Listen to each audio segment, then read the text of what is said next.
I think few things require more discussion. I don't think we have time to get into that too much, but I think there is no point in believing that East is East and West is West. That is false category, there is no doubt about it. I think the entire text is questioning that category. The only thing what I am trying to argue is that there is a Purupaksh. That Purupaksh is of the modern West. The modern West, about which Zizek says, there is an end of time. We are standing at the end of time. The time of several hundred years, that is that of the modern West, with dominant understanding of science, with dominant understanding of how to manage four elements that I have said. I redefine those four elements. Earth is human beings' relation with nature. Calm is the desire, not only sexuality, but desires produced by body. Dharma is our knowledge of nature, the rule knowledge of nature. And moksha is being conscious of consciousness. I mean, my students are aware of that, so I'm not repeating that. So these four elements are such around which we can reconstitute the debate between different civilizations, not only East and West. Latin America, Africa, different small tribes in Africa, they also have not produced knowledge. In fact, Neelam, one of CPF's PhD students, is arguing that how tribal community are epistemic communities.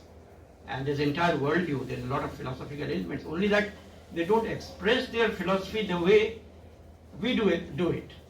Not in written forms, but their songs, their everyday life is full of philosophical worldview. So I think this categorization, if it is emerging from the text, I would consider that a big failure of my writing capacity.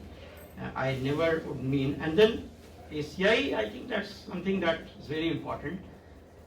And we are now moving to that. Because in fact, I read a paper somewhere, is there an Indian philosophy? I don't think there is an Indian philosophy.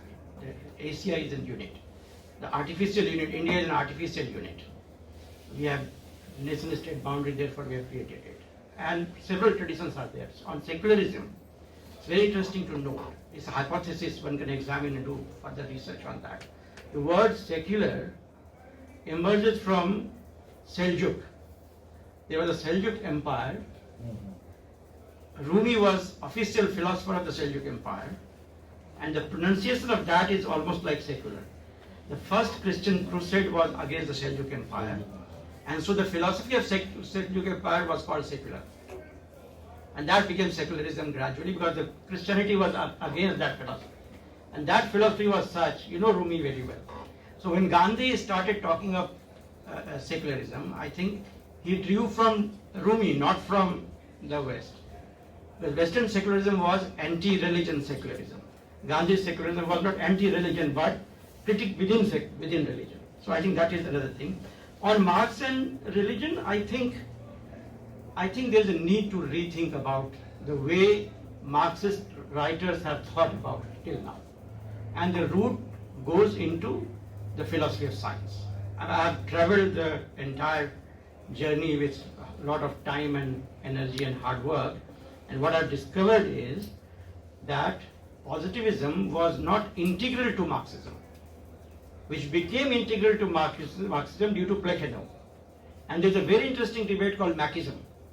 When quantum physics emerged, and Mach was a philosopher, he said, if Marxism is science, is based on science, then if there's a development in science, how do you accommodate that development in Marxism?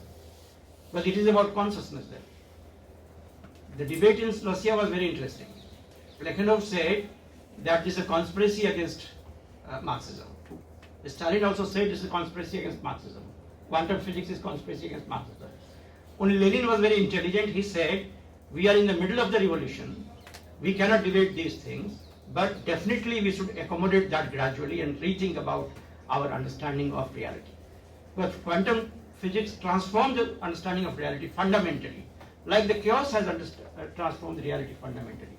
And there's no point in, again, creating East and West, because I think knowledge is a collective resource of humanity as a whole, produced by anywhere by anybody.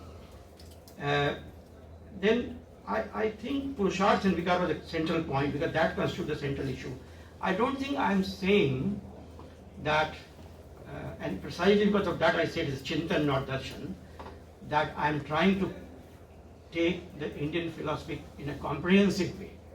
I'm saying I'm selecting certain things, chunna.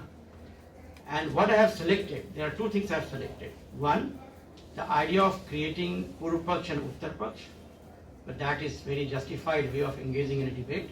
That method I have used even in field work, social science research. I think it's a wonderful technique of engaging in social science research. Second is the Purusharth and Vikar. I think Purusharth and Vikar, there is a debate about it. Daya Krishna believes that it is not integral to Indian philosophy. I have mentioned those debates. Whereas a lot of people think that it is a very secular category. Just because it was emerged in Indian society or by the Hindus, that doesn't mean that is not secular. What is secular finally? I have this problem of binary between secular and religious. But I will not get into this. I think all civilizations have produced certain categories which have universal values and certain categories which have very particular values. So this particular idea of understanding human beings, the nature of human being, is a very powerful tool to understand human being anywhere, not only in India, anywhere in the world, person belonging to any religion.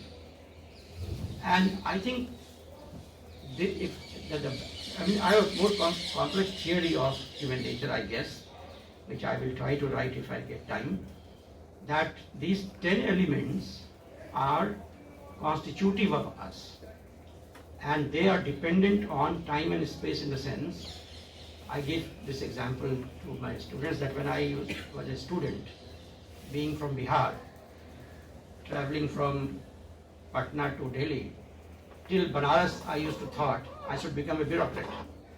After Banaras I always thought I should become an academician. While going back, till Banaras I used to think academics is better. After Banaras I used to think bureaucracy is better. This dilemma is that of the space. You know, the space is constituted in a way where power flows from the barrel of the gun. You can't help it. If that is there, then power is most important. Power to dominate is most important. Coming to Delhi, you don't need to be bureaucrat. I have never met the vice chancellor till now. The entire 16 years of my stay in JNU, I have met the vice chancellor twice. Once for interview, another time for the leave. That's it. Why should I? But if you are in Patna University, you are supposed to do parikrama of the vice chancellor every day. So this all depends where are you. So I think these are universal categories which may help us in understanding the reality. If I get time, I can talk about this in more. Intellectual defeatism, I think there could be one. I am not defeatist. I don't think that BJP's coming to power has created any problem for me. कोई नृप होई हमें क्या हानि, पहले भी कोई फर्क नहीं पड़ता था, मुझे क्या फर्क था, मैं पहले भी किसी से नहीं मिला, अब क्यों मिलूंगा. What actually has done is that it has exposed our way of thinking, and therefore we have to rethink about it. There is no doubt about it. We should not be arrogant to suggest that the philosophy, the method, the technique, the method of engagement that we had do not need any kind of modification. I think they do need, and that is the modesty that intellectuals should have to accept that somewhere we have failed to understand. Marxism, I think we can debate about this since we have also worked on it, that how within Marxism there are debates to open Marxism. Open not in the sense that anything and everything is acceptable, but open in the sense that you bring in categories like emotion, feeling. They are very integral to human beings. You have avoided that. So probably these things we can think of. Sorry, I just